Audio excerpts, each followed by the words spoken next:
আসসালাতুল খামস, পাঁচ ওয়াক্তের নামাজ। কয় ওয়াক্তের নামাজ? পাঁচ ওয়াক্তের নামাজ। ওয়াল জুমআতু ইলাল জুমআ, এক জুমআ হতে অপর জুমআ পর্যন্ত। প্রথমে বলেন আসসালাতুল খামস, কি আসসালাতুল খামস, পাঁচ ওয়াক্তের সালাত, পাঁচ ওয়াক্তের নামাজ। ওয়াল জুমআতু ইলাল জুমআ, এক জুমআ হতে অন্য জুমআ।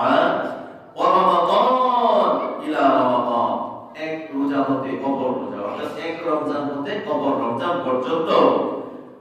মুকাফফারাতু মা বাইনাহুন্না ইযা তুলিবাল কাবাইর, তার এক জুমা হতে অপর জুমা যত গুনাহ, অর্থাৎ এক জুমার দিন থেকে অপর জুমার দিনের মধ্যে যত গুনাহ সে সংগঠিত করে তার সমস্ত গুনাহ আল্লাহ রাব্বুল আলামিন মাফ করে দেন। সুবহানাল্লাহ। আসসালাতুল খামস, পাঁচ ওয়াক্ত নামাজ। আপনি ফজর পড়েছেন, ফজর পড়ে জোহরের আগ পর্যন্ত মধ্যে যত গুনাহ আপনার কাছ থেকে সংগঠিত হবে, ছোট গুনাহ, আল্লাহ রাব্বুল আলামিন মাফ করে দেন। এক জুমা হতে অপর জুমার মধ্যে আপনার পক্ষ থেকে যত ছোট গুনাহ সংগঠিত হবে, সেই গুনাহ আল্লাহ রাব্বুল আলামিন মাফ করে দেন। ওয়া রমাদান ইলা রমাদান, এক রমজান হতে অপর রমজান, মানে এক বছরের গ্যাপ। কয় বছরের গ্যাপ?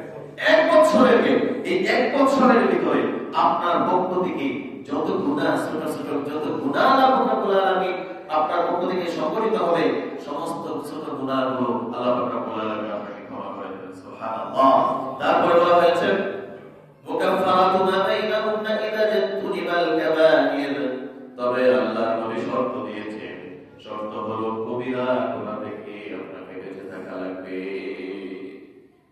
অর্থাৎ কবিরা গুনাহ থেকে যদি বেঁচে থাকে তাহলে পাঁচ ওয়াক্তের নামাজ, এক জুমা থেকে অপর জুমা, এক রমজান থেকে অপর রমজান, মানে মোট কথা হচ্ছে এক বছর, এক বছরের যত রকমের গুনাহ আছে কবিরা গুনাহ ব্যতীত। কি গুনাহ ব্যতীত? বলেন, সবাই বলেন। কবিরা গুনাহ, কবিরা গুনাহ ব্যতীত যত গুনাহ সংগঠিত হয়েছে সকল গুনাহ আল্লাহ পাক রব্বুল আলামিন ক্ষমা করে দেবেন।